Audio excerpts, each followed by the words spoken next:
7 फरवरी की तारीख है और महाकुंभ का 26वां दिन। लेकिन आधे महाकुंभ के बीच ही मेला परिसर पूरा खाली क्यों है? ऐसे दृश्य देखकर किसी के जहन में भी ख्याल आएगा कि महाकुंभ मेले से भीड़ कहां गायब हो गई? क्या अब महाकुंभ में स्नान का कोई मतलब नहीं?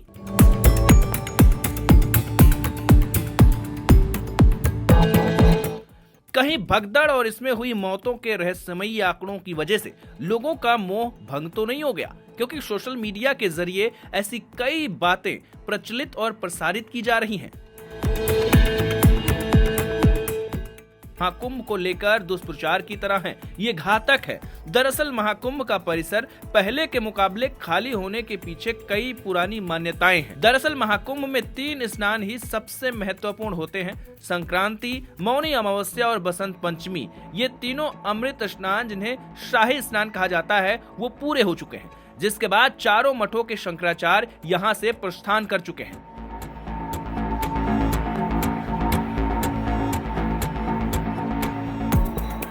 और इसके साथ साधु संतों के अखाड़े महाकुंभ से जाने की तैयारी भी शुरू कर चुके हैं। 13 में से 7 शैव अखाड़ों के नागा साधु और सन्यासी यहाँ से काशी जाएंगे। इसी तरह उदासीन पंथ के तीनों अखाड़ों के साधुओं ने जाना शुरू कर दिया है। वैरागी के 3 अखाड़े भी अगले 1-2 दिन में यहाँ से कूच कर जाएंगे। इन अखाड़ों के कुछ सन्यासी 12 फरवरी माघी पूर्णिमा स्नान तक रुक सकते हैं। हालांकि अखाड़ों की धर्म ध्वजा अब भी महाकुंभ में लहरा रही है और 26 फरवरी को महाशिवरात्रि तक ऐसे ही लहराती रहेगी। इसमें किन्नर अखाड़े के सन्यासी महाशिवरात्रि के महास्नान तक बने रहेंगे। बाकी ज्यादातर सन्यासियों का प्रस्थान 3 स्नान के बाद इसलिए शुरू हो जाता है क्योंकि यहाँ से पूरे साजो सामान निकालने में 10 से 15 दिन का समय लगता है। और दूसरी बात शैव अखाड़ों की परंपरा की भी है। काशी में महाशिवरात्रि के अवसर पर अखाड़ों का भव्य जुलूस निकाला जाता है। वो महादेव काशी विश्वनाथ के दर्शन करते हैं। इस दौरान 3 घंटे के लिए मंदिर में आम लोगों का प्रवेश बंद रहता है और केवल 10 नामी सन्यासी ही अंदर जा सकते हैं। काशी में संतों के अखाड़े होली तक रहेंगे।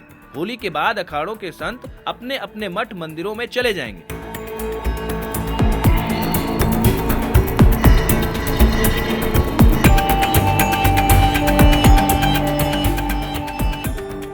ये परंपरा जगत गुरु शंकराचार्य जी के समय से चली आ रही है। बाकी आम लोगों के लिए महाकुंभ में स्नान का योग 26 फरवरी की महाशिवरात्रि तक है। इसीलिए महाकुंभ के बारे में अनावश्यक अफवाहों से बचें।